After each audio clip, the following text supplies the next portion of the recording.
అయితే వీళ్ళకి ఏం చెప్పినంటే వినబడుతుంది అందరికీ. వీళ్ళకి ఏం చెప్పినంటే అరే 4 ఏళ్ళకి గెలవాలని, ఇక 4 ఏళ్ళ సంగతి తర్వాత సరే, ఆ గెలుపు ఓటం సంగతి వదిలేసాయి. గెలవాలనుకున్న వానికి నేనే చెప్పులు వేసుకొని తిరుగుతున్నా. మొగోడు గెలవాలని నా పిల్లని చెప్పులు వేస్తలేదు. నీకెందుకు రాని అన్న వీనికి. ఇప్పుడు నీ కాళ్ళు ఎందుకు ఖరాబ్ చేసుకుంటావురా? అర్థమైందారా? గెలవాలనుకున్నా నేను చెప్పులు వేసుకొని తిరుగుతున్నా.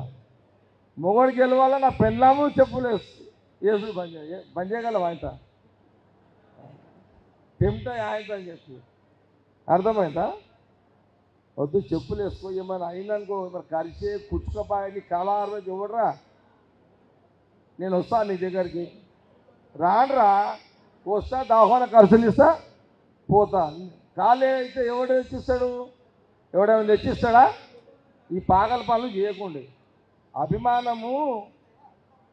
అభిమానం ఉంటే, ప్రేమ ఉంటే మీరు బతుకుండి నన్ను బతికిపోయింది. మీరు చచ్చిపోయి నేను బతికేం చేస్తారా? అర్థమైందా? పో, చెప్పులు వేసుకురా పోనాడు. పో పో నాడు. సేటు కూడా బూట్లు వేసుకొని తిరుగుతున్నాడు రా నాయన. ఆంజనేయులు కూడా చెప్పులు వేసుకొని తిరుగుతున్నాడు. రైట్.